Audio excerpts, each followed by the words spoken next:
Hola, ¿qué tal? Aquí en el ritmo de la palabra con el Padre Alejandro Marca Mancilla en este domingo 5 de marzo. El Evangelio de San Mateo en el capítulo 17, versos que van del 1 al 9. En el texto de San Mateo, a diferencia de Marcos y Lucas, la narración de la transfiguración comienza con una indicación cronológica, 6 días después, que lo vincula con lo precedente, es decir, con la profesión de fe de Pedro, con el primer anuncio claro por parte de Jesús de su pasión y con una declaración de que para ser discípulos es necesario seguirle por el camino de la cruz. 6 días después, el Maestro lleva a 3 de sus discípulos a una montaña alta para concederles la experiencia anticipada de la gloria prometida después de padecer. En aquella elevada soledad, Jesús les muestra un aspecto divino, cambiando su aspecto. Mateo insiste particularmente en la luz y el fulgor que emanan de él, evocando la figura del Hijo del Hombre de Daniel 10 y de la narración de la manifestación de Yahvé en la cumbre del Sinaí. Las continuas alusiones a las teofanías del Antiguo Testamento indican que está pasando algo extremadamente importante.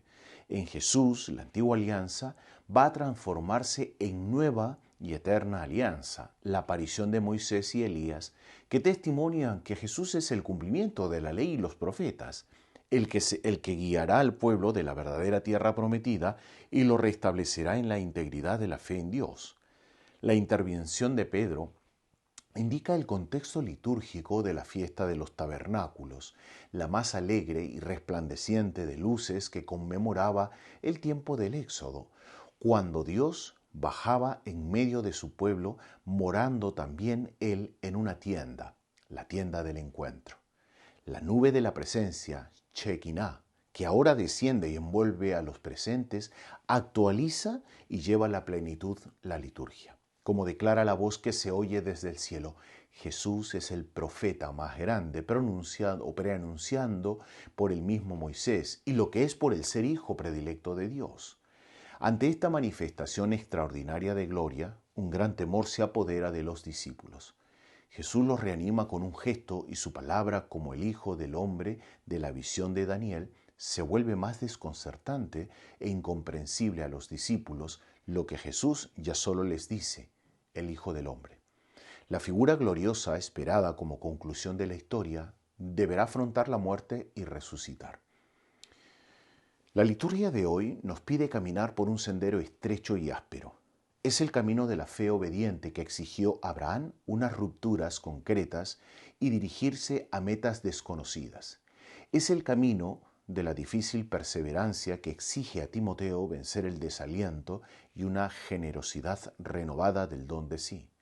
Es el camino del sufrimiento y de la muerte que Jesús recorre plenamente consciente, preparando a sus discípulos para que también lo afronten con fortaleza.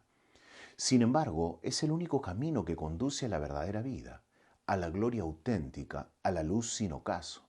Ya desde ahora se nos concede pregustar un poco aquel esplendor para proseguir con nuevo impulso caminando.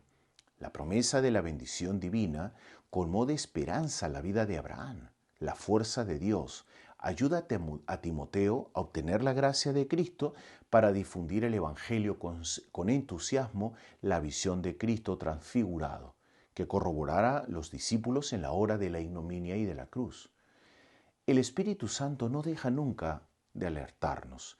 El sufrimiento es fiel compañero en el camino de la vida, pero en la prueba no estamos solos. Jesús está a nuestro lado, varón de dolores que conoce bien lo que es sufrir, como el primero que ha llevado el peso de la cruz. Esto basta para manifestarnos confiados en que su poder se manifiesta plenamente en nuestra debilidad.